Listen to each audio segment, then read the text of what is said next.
कि उनके तमाम लोगों के मोबाइल अपने कब्जे में कर लेते हैं। एकदम से समझ में नहीं आता है कि ये पुलिस किसी कार्रवाई को अंजाम देने के लिए आई है या डकैतों का कोई दल वहां पर पहुंचा है। जिस तरह का परिदृश्य इस समय पूरे देश में देखने को मिल रहा है, पत्रकारों के खिलाफ एक तरीके से हम ये कह सकते हैं कि किसी न किसी राजनीतिक विचारधारा को कैसे पोषित किया जाए उस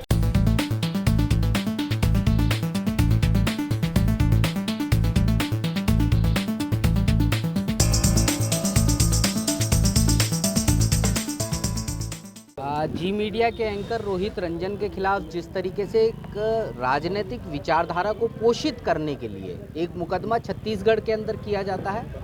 और आश्चर्यजनक रूप से बिना किसी विधिक प्रक्रिया का पालन किए अचानक से सादा वर्दी जो पुलिसकर्मी हैं वो उनके घर पर पहुंचते हैं। वहां पर पहुंच करके उनके तमाम लोगों के मोबाइल अपने कब्जे में कर लेते हैं। एकदम से समझ में नहीं आता है कि ये पुलिस किसी कार्रवाई को अंजाम देने के लिए आई है या डकैतों का कोई दल वहां पर पहुंचा है। जिस तरह का परिदृश्य इस समय पूरे देश में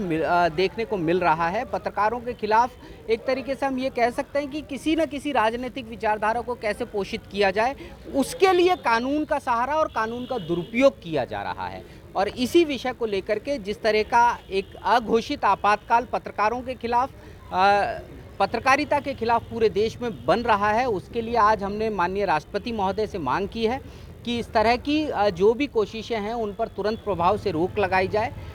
माननीय राष्ट्रपति महोदय की भी ये जिम्मेदारी है कि इस देश के अंदर स्वतंत्र और निर्भीक पत्रकारिता को उनका संबल मिले और यही वजह है कि आज जब हम यहाँ पहुँचे हैं, माननीय जो एडीएम सिटी हैं उनको ये ज्ञापन सौंपा गया है राष्ट्रपति के नाम का और राष्ट्रपति जी से ये गुहार की गई है कि जिस तरह का परिदृश्य देश में उत्पन्न हो रहा है इस परिदृश्य पर तुरंत रोक लगाई जाए, ऐसी हरकतों पर तुरंत रोक लगाई जाए, क्योंकि कानून का इस्तेमाल किसी राजनीतिक विचारधारा को पोषित करने के लिए नहीं होना चाहिए। Indian federation of working journalist इन्हीं सब वजहों से लगातार ये मांग करता रहा है कि पत्रकार सुरक्षा कानून इस देश में लागू किया जाए, क्योंकि जब तक पत्रकार सुरक्षा कानून इस देश में लागू नहीं होगा इस तरह की कोशिशें लगातार जारी रहेंगी, इस तरह के प्रयास लगातार जारी रहेंगे और ख़ास तौर पर उसका निशाना निर्भीक जो पत्रकार हैं उनको बनना पड़ता है। तो इस मांग को लेकर के आज हम मिले हैं, राष्ट्रपति के नाम ज्ञापन दिया और माननीय राष्ट्रपति जी इसमें संज्ञान लेंगे, ये हमारी अपेक्षा है।